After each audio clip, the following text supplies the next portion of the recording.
द्वात्रिंशद्वर्णमन्त्रोऽयं शङ्करप्रतिभाषितः। अन्नपूर्णा महाविद्या सर्वमन्त्रोत्तमोत्तमा। पूर्वमुत्तरमुच्चार्य सम्पुटीकरणमुत्तमम्। स्तोत्रमन्त्रस्य ऋषिर्ब्रह्मा छन्दोत्रिष्टुबुधाहृतः। देवता अन्नपूर्णा च ह्रीं बीजमम्बिका स्मृता।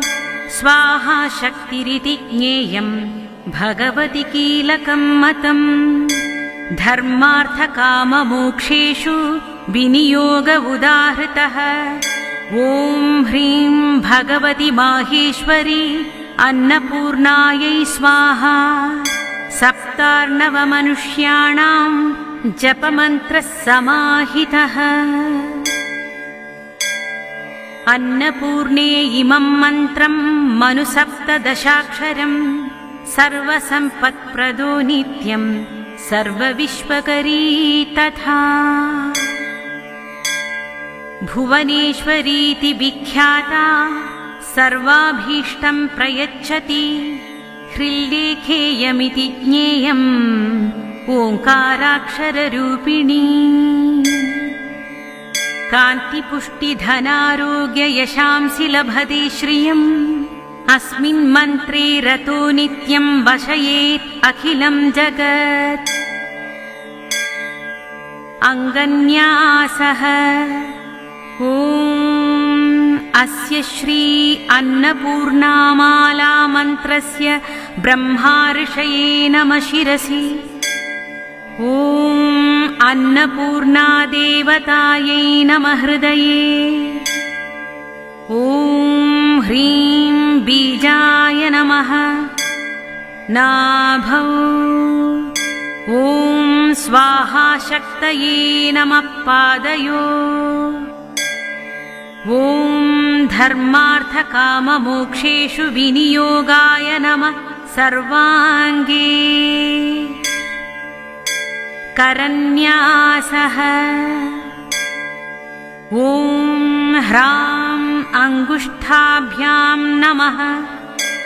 ॐ ह्रीं तर्जनीभ्यां नमः। ॐ ह्रूं मध्यमाभ्यां नमः। ॐ ह्रैं अनामिकाभ्यां नमः। ॐ ह्रीं कनिष्ठिकाभ्यां नमः। ॐ ह्रः करतलकरपृष्ठाभ्यां नमः। हृदयादिन्यासः ॐ ह्रां हृदयाय नमः। ॐ ह्रीं शिरसि स्वाहा। ॐ इह शिखायै वषट्। ॐ ह्रैं कवचाय हुम्। ॐ ह्रौं नेत्रत्रयाय वौषट्। ॐ ह्रः अस्त्राय फट्। ध्यानम् रक्तां विचित्रवसनां नवचन्द्रचूडा। अन्नप्रदाननिरतां स्तनभारनम्राम्। नृत्यन्तमिन्दुसकलाभरणं विलोक्य हृष्टां भजे भगवतीं भवदुःखहन्त्रीम्। मालामत्रः ॐ ऐं ह्रीं श्रीं क्लीं नमो भगवति माहेश्वरी अन्नपूर्णे। ममाभिलषितमन्नं देहि स्वाहा। ॐ ऐं ह्रीं श्रीं क्लीं मन्दारकल्पहरिचन्दनपारिजातमध्ये शशाङ्कमणिमण्डितवेदिसंस्थे। अर्धेन्दुमौलि सुललाटषडर्धनेत्रे भिक्षां प्रदेहि गिरिजे क्षुधिताय मह्यम् क्लीं श्रीं ह्रीं ऐं ॐ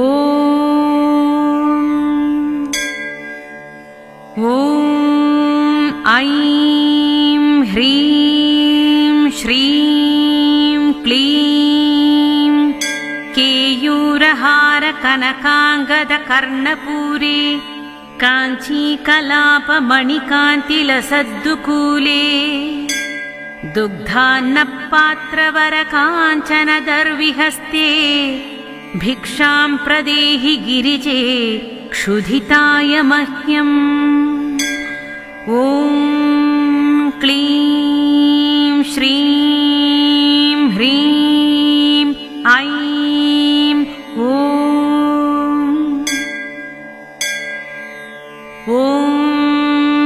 ऐं ह्रीं श्रीं क्लीं आलीकदम्बपरिसेवितपार्श्वभागे शक्रादिभिर्मुकुलिताञ्जलिभिः पुरस्तात् देवी त्वदीयचरणौ शरणं प्रपद्ये भिक्षां प्रदेहि गिरिजे क्षुधिताय मह्यम् ॐ क्लीं श्रीं ह्रीं ऐं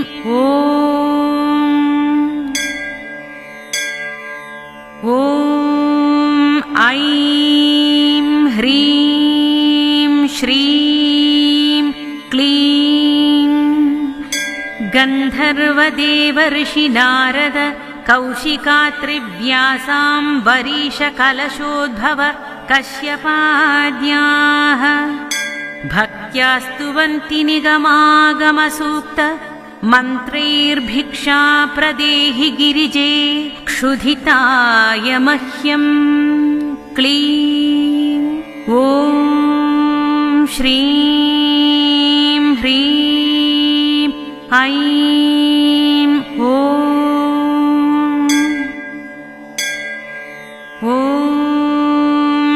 ऐं ह्रीं श्रीं क्लीं लीलावचांसि तव देवि ऋगादिवेदाः सृष्ट्यादिकर्मरचना भवदीयचेष्टा त्वत्तेजसा जगदिदं प्रतिभाति नित्यं भिक्षां प्रदेहि गिरिजे क्षुधिताय मह्यं क्लीं श्रीं ह्रीं ऐं ॐ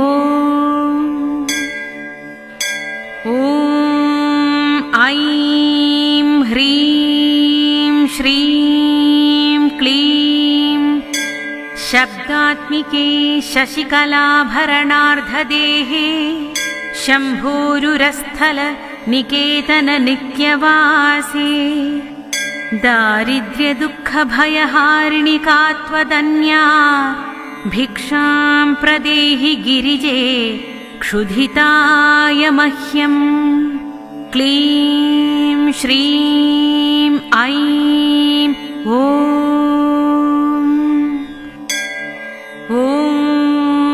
ऐं ह्रीं श्रीं क्लीं सन्ध्यात्रये सकलभूसुरसेव्यमाने स्वाहा स्वधासि पितृदेवगणार्तिहन्त्री जायासुता परिजनातिथयोन्नकामा भिक्षां प्रदेहि गिरिजे क्षुधिताय मह्यम् क्लीं श्रीं ह्रीं ऐं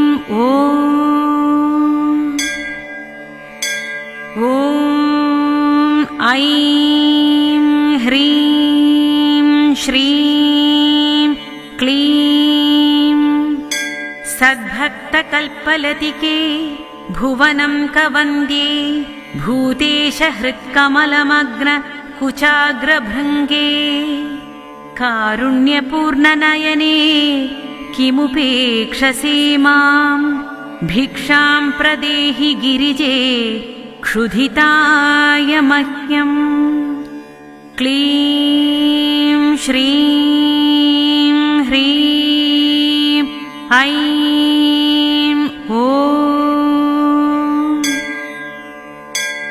ॐ ऐं ह्रीं श्रीं क्लीं अम्बत्वदीयचरणाम्बुजसंश्रयेण ब्रह्मादयोऽप्यविकला श्रियमाश्रयन्ते तस्मादहं तव नतोऽस्मि पदारविन्दे भिक्षां प्रदेहि गिरिजे क्षुधिताय मह्यम् क्लीं श्रीं ह्रीं ऐं ॐ ऐं ह्रीं श्रीं क्लीं एकाग्रमूलनिलयस्य महेश्वरस्य प्राणेश्वरी प्रणतभक्तजनाय शीघ्रम् कामाक्षी रक्षितजगत्त्रितयेन्नपूर्णे भिक्षां प्रदेहि गिरिजे क्षुधिताय मह्यम् क्लीं श्रीं ह्रीं ऐं ॐ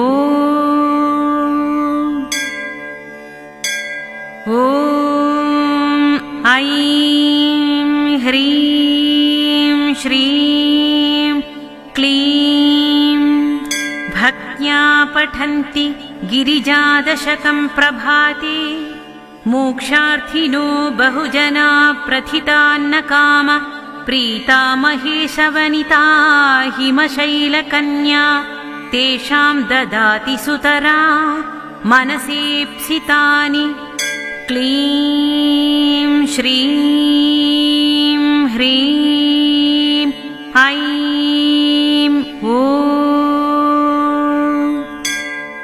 इति श्री शङ्कराचार्य विरचितमन्नपूर्णाकवचम् समाप्तम्।